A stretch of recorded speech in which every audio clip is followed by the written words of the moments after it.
Peace family, Conjurequeen here, and this video is going to be about how to build relationships with your spirit guides, right? Your spiritual animals, your animal totem, your ancestors, you know, whatever name you want to put on it. This video is about that. So it's going to be a quick little video. This was actually influenced by one of my clients. I had a reading today, and I noticed, I'm like, you know what, this is a common question. So anywho, let's just jump into it real quick while I'm on my way to the store. I'm out of breath because it's kind of cold today. I kind of was sleeping on this weather. Got my little hoodie on. Shout out to Divinity 9 for this awesome hoodie. Ashe, ashe, ashe. Thank you for the gift, beloved.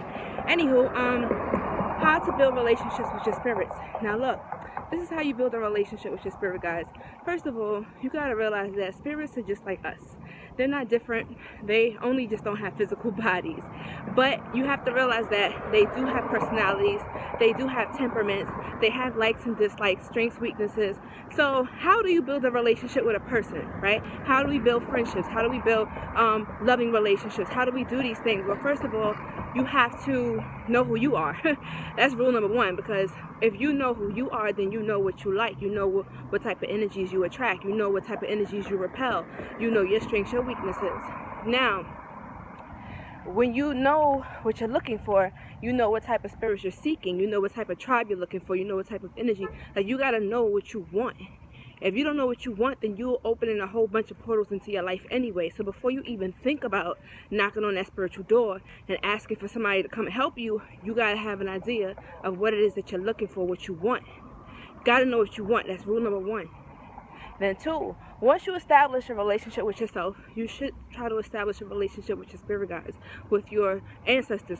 Know who your ancestors are, because your ancestors are your first line of defense. They're the ones that's going to open up doorways for you and introduce you to the spirits that they worked with, that will be more than willing to work with you, versus you working with some spirit that probably didn't even fuck with you or your family or your bloodline or your tribe, and it's probably an enemy to the people that you're working with. Then rule number three is this: before you go and you start knocking on doors and stuff and asking for help, you got to understand, you got to build a relationship with the spirit by first of all getting to know them. Do research. I mean, like, find out, like, what spiritual path are they more, aligned with. Is it a Hindu god? Is it a Buddhist god? Is it a Ifa, a Yoruba god? Is it a Native American god? A spirit. What's the element? Is it fire? Is it water? Is it air? Is it earth? Like, what is it? Like, once you can establish what it is, then you have a better chance of working with that spirit, because you got a better understanding of what it likes, what it doesn't like. Just like a person, you know what I'm saying? You want to do research. Like, perfect example, you going for an interview, right? You're going to do research on a company. You're going to do research about, the person who's going to interview you, so that way you can build a good rapport with that person, and you could seem more likable and more likely to get accepted into the job, right? Perfect example, even when you're going on a date.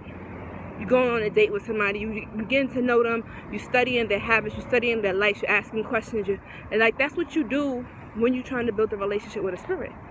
You introduce yourself, you tell the spirit who you are, what you're about. Perfect example, when I'm building relationships, go ahead. Sorry, I'm like telling this guy to go ahead. I'm not in a rush, really.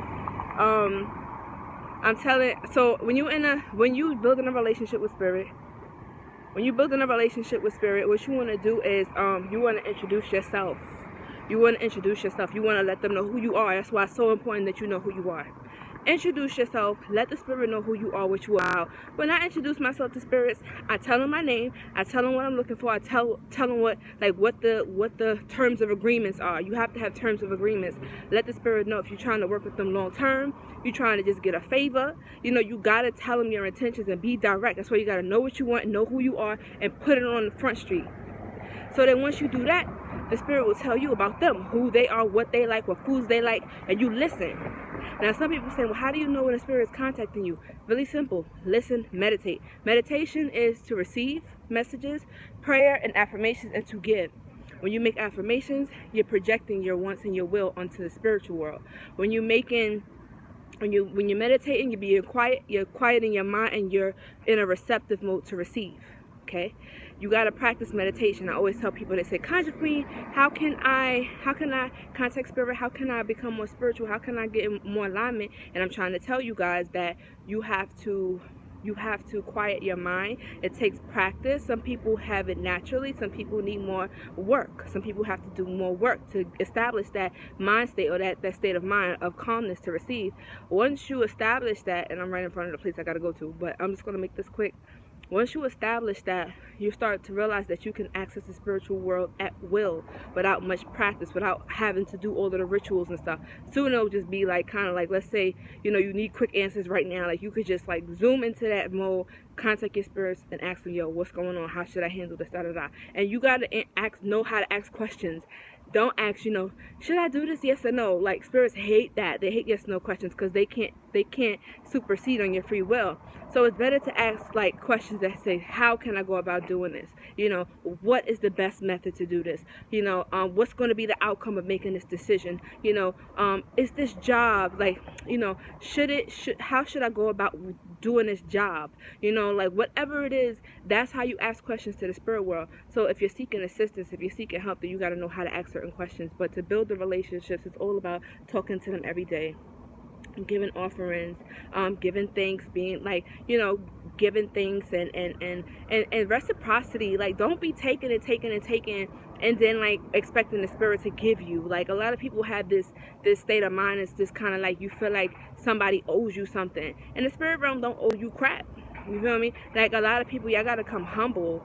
And spirits like humble people. They don't like people with nasty ass attitudes. So 9 times out of 10, if people don't like you, spirit ain't gonna like your ass either. So you gotta learn humility. You gotta learn how to be more personable. And you gotta know how to know what you want and tell the spirit what you want directly. Be respectful. Give reverence. I'm not telling you to worship a spirit, because I don't believe in worshiping anything. But I just believe that you need to give homage, give honor, and respect. That's what they like. Okay? And that's how they receive you. And that old spirit's going to want to work with you. Some people told me, you know, they had easy access working with St. Martha, working with St. Expedite, working with St. Jude. Then there's some people who like, St. Expedite never answers my prayers. Why? Sometimes certain spirits just don't really like you. Why? I don't know. It's just like you don't like certain people, and it's just a bad vibe. Like, certain energies don't click well. Maybe there's nothing wrong with you. Maybe that spirit just ain't for you. Maybe there's a reason why that spirit's not supposed to work for you. Everything happens for a reason, and God blocks things that's not supposed to be. So everything happens for a reason, and just understand that. And not every door is going to be open to you. Okay, some doors will be closed, but those closed doors are for protection. So look at it in that light instead of saying, woe is me. Okay, but anyway, look, I gotta go. I hope that I dropped some jewels on y'all. Giving offerings to spirits, asking what they like, you know, whether they like sweet stuff, spicy stuff, they like alcohol. Some spirits don't like alcohol. Some spirits like to smoke tobacco. Some spirits like to smoke weed. You gotta know what they want, and then just ask them. Write it down, have a pen and paper handy, so that way when you're in meditation, you won't forget what they tell you, and that way you can write it down and go get the stuff that they ask for. Bring it to them. Don't be cheap. Okay, people say, well, how long do I leave it on the altar? You know, if like, use common sense. If it's something that perishes fast, you know, you probably want to leave it up there for like a day, no more than 3 days. Now, if you want to leave stuff up there like candies, like the wrapped candies, hard wrapped candies, unopened soda, unopened liquor bottles, things that, you know, that will take a long time to perish, that you could keep up there for a long time, then do that. So that way you don't have to feel like you got to keep repeatedly giving offerings to your ancestors. Like, they're always going to have something up there for them. But yeah, if you guys haven't already, don't forget that I have classes. That I have a class on my website, divinemagic22.com. I'll drop the link. But that class actually talks about like spiritism, how to contact spiritism and mediumship, and it talks about like the spiritual world, how to understand the spiritual world, how to know what type of psychic gifts you have to communicate with the spirits. Some people can hear them, some people are more telepathic, some people can feel them, some people can smell them, some people can see them. It's like different ways of different methods of clairvoyancy. So anyway, look, I gotta go, family. I hope that you guys receive the message. Hope you guys are doing well. Blessings and ashe and good fortune and all that good stuff. Until next time, don't forget to like, comment, and subscribe. Conjurequeen signing out. Peace.